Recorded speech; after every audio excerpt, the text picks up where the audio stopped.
So in one of my videos, I was talking about the right way to sell a diamond so you don't feel like you lose value. Because if you're taking your old diamond engagement ring or something you inherited from grandma or whatever, and you take it over to a pawn shop or a secondhand jewelry buyer or a jeweler that buys jewelry, and you tell him, hey, cash me out right here, right now, you know he's not going to offer you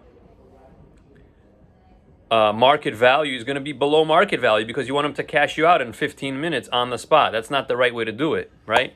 So you understand that you're paying, he's getting a discount for doing everything quick, and then he's going to deal with polishing it back up, fixing it up if it's damaged, putting it in a new box, marketing, waiting, paying salespeople to sell it and do all that stuff. So there has to be something in it for him.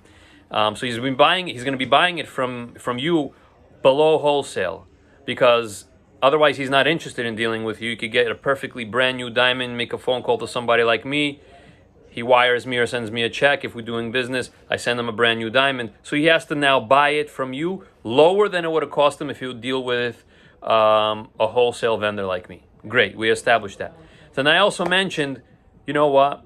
Try, if you want to get more for your diamond, you got to wait. You got to leave it on consignment with a jeweler or whatever, jeweler that you can trust, put it in the showcase, and then wait for him to get you a higher offer, right? And then so about a month ago, someone commented, if the consignment does not work out, how is there an assurance that you're getting back the actual diamond you initially gave them? Great question, amazing question, beautiful. So you're not sure, you're worried because you've been holding on to this diamond forever, it never left your site, or you don't think it ever left your site. Now you're going to drop it off at a jeweler and check in on your diamond every once in a while or whatever. And let's say it doesn't sell and he gives you back the diamond. You want to make sure you got your diamond back. Great. So if your diamond has been evaluated by independent gem appraiser, that means someone looked at it. So all these diamonds don't look the same to professionals. Here's a jeweler's loop. We've all seen jewelers do this action right here, and they're looking inside, whatever. What's happening there? They're looking inside the diamond. What are they looking for? They're looking for a lot of things. The most common thing they might be looking for are what's called inclusions. Those are the things that change the clarity grade. They all have inclusions. Industry standard is to be grading them under 10 power, but even one that is considered internally flawless or flawless, that's only flawless or internally flawless under 10 power. You move that up to maybe 20 power or 30 power, which is not industry standard, but you will see inclusions in there. So what you would do, or what a pro would do for you, he would plot out all the inclusions.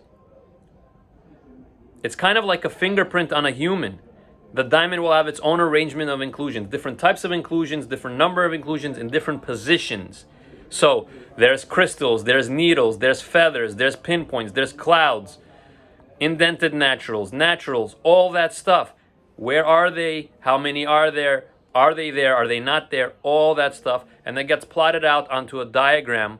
So you both might want to sign off on, when you bring it into the jeweler. Oh, actually, this is a great example. Just like, when you drop your car off at the parking lot, the parking attendant assesses your car, or at the mechanic or whatever. He says, hey, you got a ding over here, you got a scratch over here, your bumper, this, that. He marks it quickly on the card, so you make sure, when you get it back, you got it back in the same condition and not worse, right? Same thing here. They look inside, they plot out the inclusions. So that's going to match when you receive it back. You get your pro to come back in and assess, to look at it and say, yeah, it does match the plot that was done beforehand, before you gave it in. And of course, if the diamond is loose, not in a ring, you put it on the scale, the weight will come out exact. You give him a 1 carat, you get a 1 carat back. You give him a 2 carat, you don't get a 1.5 carat back or a 1.9 carat back, unless the diamond chipped or whatever. They don't lose weight, they don't get heavier. They also don't. A very common question I get, people say, I want to get a really high quality because I want to have this for a long time. These things don't regress in quality like technology, for example. they stay that color forever. For the most part, you don't really have to worry about that. If it's a D color now, it'll probably be a D color forever. I can't imagine when the color would change. Okay, so that's something to understand. You get, if you're not confident in looking at your diamond and finding these marks in your diamond, or these identifying characteristics, that's the proper terminology, then you get a pro to help you out, and you will sign off with the guy you're giving the stone in for consignment. Hey, just you want to verify that this inclusion is here and that's there and all that, and the weight is exact, sign off on that. You write up a memo. But on top of that, you also want to be dealing with someone that you can trust, someone that's has a reputation, obviously, someone you feel comfortable with. But even then, you want to just verify by checking the plot, specifying. That's the easiest way, I think, is to use a jeweler's loop. Make sure, if you're not a pro, I don't want you to mistake a piece of dust or lint or a fingerprint, or who knows, if it's a used diamond and you didn't clean it good and there's a little bit of nail polish or tomato sauce, whatever it may be, on the diamond, and you think that's an inclusion, and then you come back after the ring was cleaned, obviously, and it's not there anymore, and you're like, oh my gosh, what happened to that inclusion? Make sure you're looking at an inclusion and not just a speck or whatever. So that's something a pro should do, or you really need to make sure you're looking at an inclusion. When you're looking at an inclusion, you're looking through the surface of the diamond into the diamond. If you're looking at something on the surface, those might also help you identify whether the stone is the right one, but those are not inclusions, those are blemishes. This video is actually loaded with a lot of information and key terms, but the main point is, if you submit your stone to anybody, you want to make sure you get the same stone back. The easiest way to verify it is weigh the stone, make sure the inclusions are in the right position with one of these loops. You can also measure the stone to make sure the length, the width, the longest and the shortest girdle diameter, and the depth match out to be exact. You're measuring down to the 100th of a millimeter. You probably need a tool for that. Maybe you could borrow someone's, or you could get your own. Another way is a black light. If you could pick up a UV black light, like they sell them as little flashlight tools in a dark room, just shine that on your diamond and record the type of fluorescence your diamond has, and try to memorize what that looks like. If you submit a stone with fluorescence and you get back a stone with no fluorescence, you know it's not the same stone, or the other way around. Those are some easy ways, the black light, but the best way is the inclusions and the carat weight, I think. Carat weight and then inclusions. Honestly, if I look at a stone today and memorize the inclusions, and I know I'm going to have to reference this back to sometime in the future, and I make a mental note of where the inclusions are, or I actually plot it out in a notebook, like I make a drawing of the type of inclusion, the position, and where it is, how many of them they are,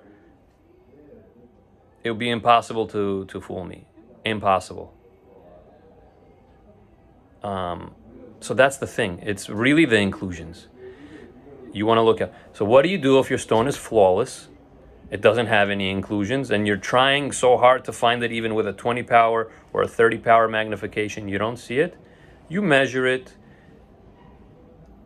And exactly, if you submitted a stone that's flawless, has no inclusions, and you received a stone that has a whole bunch of inclusions, you know it's not the same stone.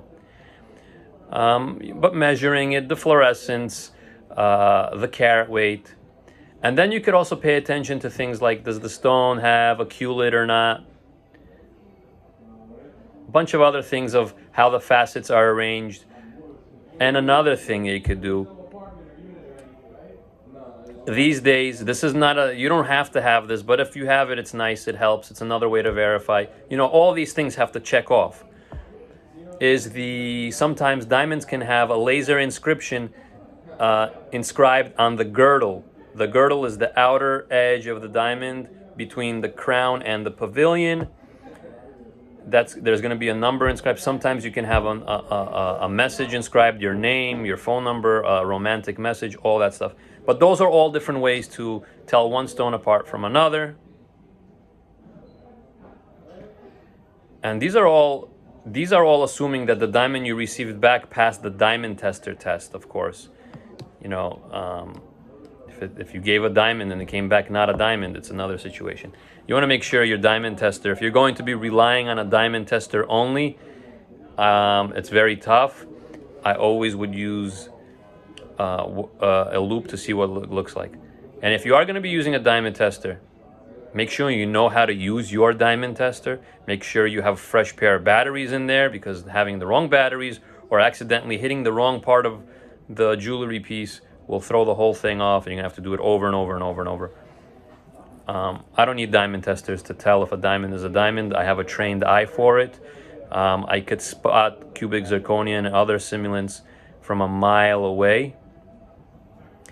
Honestly, the only thing I have a hard time right now with is lab-grown diamonds, and those I would put on a machine. Lab-grown diamonds, almost always, very few times can I kind of have a hunch that it might be a lab-grown diamond. I'm not going to get into that because it's very complicated and you'd have to be a real pro. But your eye starts to develop the sense for all the other, for the simulants, for sure, for the moissanite, for the cubic, for the YAG and all that other stuff. It starts to become very easy and very obvious.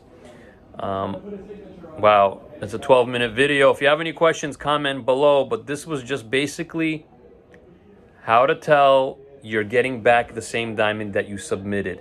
This could also be information to be used for when you submitted something to be repaired and you came back a week later, or if you submitted something to be evaluated, or if you submitted something to be left at a jeweler on consignment. All right, this is Mike Nekta. If you have any questions about diamonds or diamond jewelry, you can call me. It's 212-921-4647. That's my cell phone. Operating out of the New York City Diamond District. And I thank you for following me. If anything's unclear, if you have other questions, comment in the comment section. And if I like your question, maybe I'll make a video just like this one. Thank you guys. I gotta go.